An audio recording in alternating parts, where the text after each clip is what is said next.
Alors, bonjour tout le monde, merci d'être là. Bonne et heureuse année à tous ceux que je vois aujourd'hui, qui se connectent à moi, tous ceux qui sont en différé.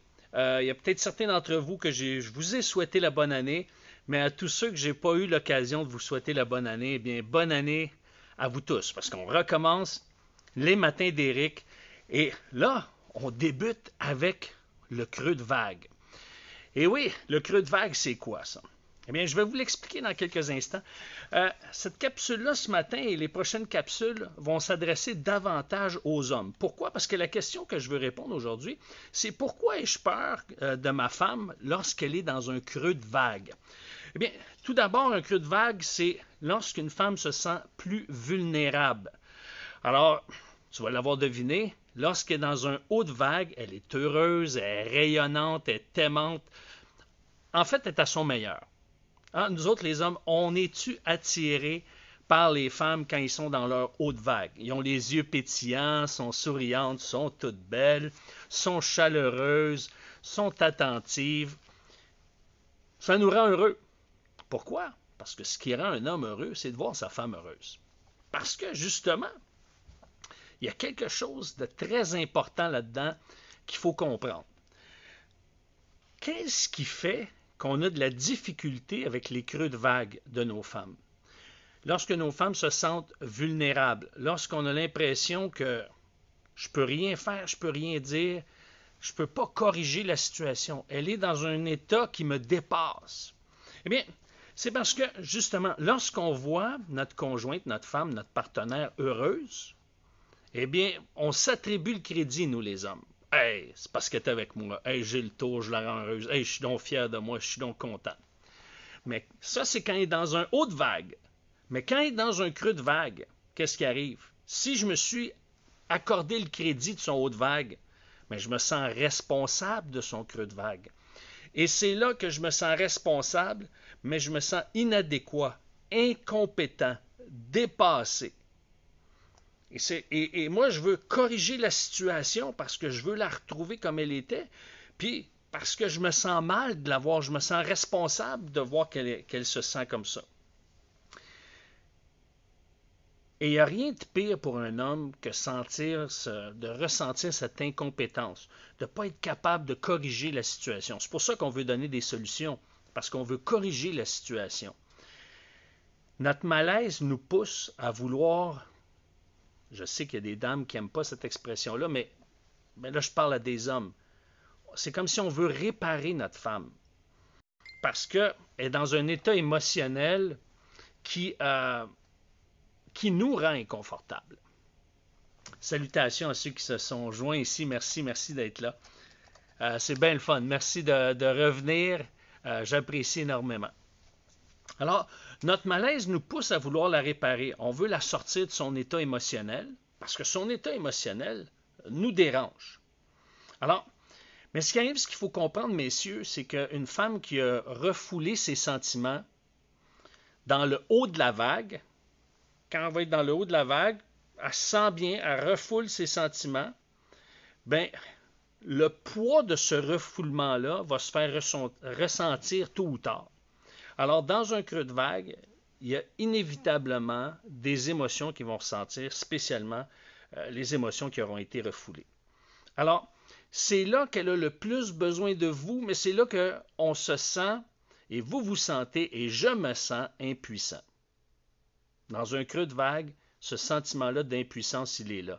Mais c'est important de ne pas écouter ce sentiment d'impuissance-là. Puis nous, les hommes, on est capable de se détacher de certaines émotions. Mais celle-là vient nous chercher d'une manière très forte. Pourquoi? Parce qu'on est très inconfortable avec l'impuissance. Alors, quand elle est dans un creux de vague et on se sent impuissant, qu'est-ce qui arrive? On a l'impression qu'elle va nous tirer dans le fond de l'océan. Et là, on va perdre le contrôle, on va se noyer tous les deux. Alors, tu te dis, ben moi, là, je ne veux pas couler avec elle. Donc, il faut que je reste fort. Maintenant, oui, c'est important d'être fort, de démontrer qu'elle peut s'appuyer sur vous.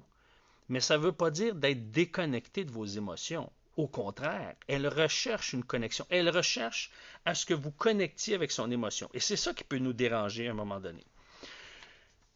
Mais je vous entends, messieurs, puis certainement, vous avez une autre question qui vous vient à l'esprit.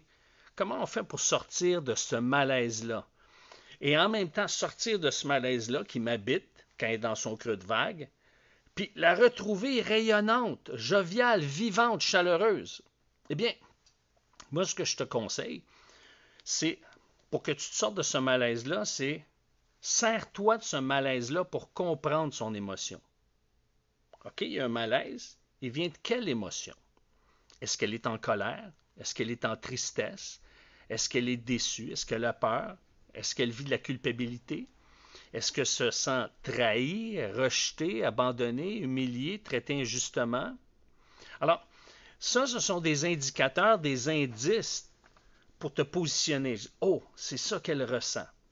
Et l'autre chose qui est importante, puis ça, je le répète souvent, oublie ses arguments, oublie les mots qu'elle utilise. Cherche pas à comprendre ce qu'elle dit, cherche à comprendre ce qu'elle ressent.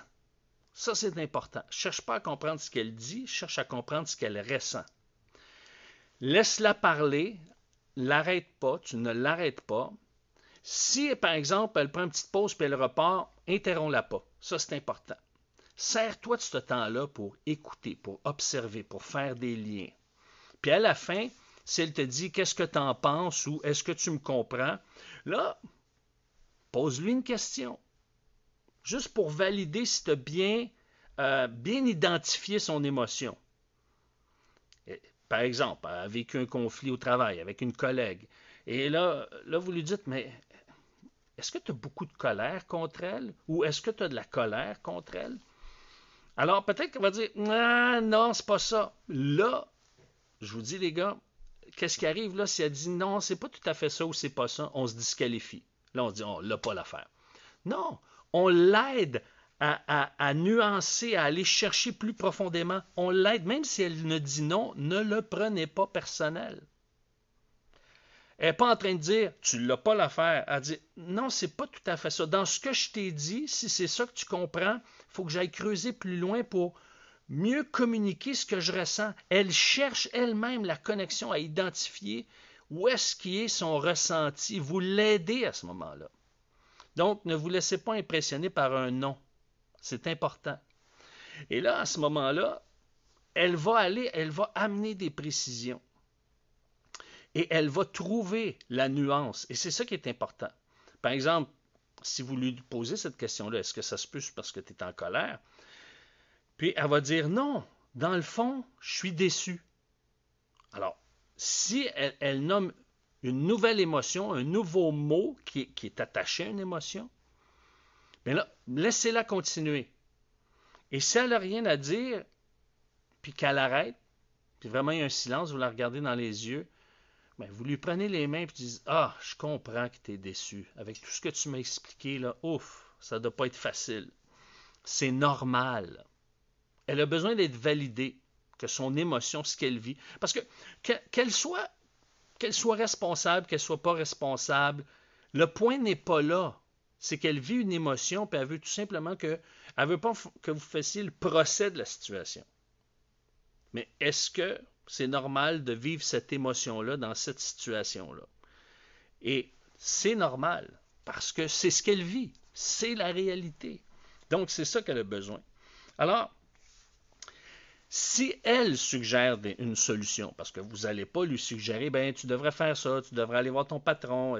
Si elle suggère des suggestions, au lieu de dire ah non, posez-lui à votre tour des questions. Maintenant, posez-lui des questions en disant ah, mais qu'est-ce qui risque d'arriver si tu fais ça? Penses-tu qu'elle va réagir comme ça? Penses-tu que ton patron va réagir comme ça? Alors, elle va réfléchir, elle va faire le tour de la question et elle va apprécier que vous avez contribué à comprendre ce qu'elle vit, comme émotion. Et à la fin, ce que je vous dirais, messieurs, ce qui est bien important, c'est de lui démontrer de l'affection physique, en lui touchant les mains, en lui flattant le bras, en la prenant dans vos bras, en la serrant. Pourquoi? parce que vous avez identifié son émotion, donc vous avez connecté émotionnellement et physiquement, vous connectez avec elle. Ce qu'elle recherche, c'est cette connexion. Ça lui apporte du réconfort. Elle se sent soutenue. Et laissez-la. Et peut-être que son sourire ne reviendra pas tout de suite. Peut-être que ça va prendre un certain temps. Mais dites-vous une chose, plus vous permettez à une femme d'aller profondément dans son creux de vague, plus elle va remonter rapidement et elle va retrouver sa joie de vivre. Les femmes sont comme des vagues. Il faut apprendre à composer avec ça. Ce n'est pas une erreur de parcours. C'est une réalité avec laquelle on doit composer. Alors, on va continuer avec ce sujet-là de la vague. Vous allez voir, vous allez prendre goût à vivre cette réalité-là. C'est vrai qu'au début, ça peut être épeurant, ça peut être attristant même. Même certains hommes peuvent trouver ça pénible. Mais vous allez voir, en apprenant à composer avec un creux de vague, vous allez connecter d'une manière si profonde que votre amour pour votre conjointe va grandir, il va rejaillir, c'est inévitable ça, parce que quand on connecte, hein, l'amour se déploie. Alors demain, de quoi il va être question? Qu'est-ce que je ne dois pas dire lorsque ma femme, ma conjointe, ma partenaire est dans un creux de vague? Il y a des choses qu'on ne doit pas dire, et nous les hommes, on ne s'en rend pas compte, on dit des choses qui vont déstabiliser nos conjointes ou va les amener à se refermer ou tout simplement à les mettre en colère, etc. Donc, il y a des choses à ne pas dire. Et quand on est aux aguets, quand on est informé de ça, eh bien, ça fait toute la différence. Sur ce, je vous souhaite un bon lundi, une bonne semaine et à demain. Au revoir.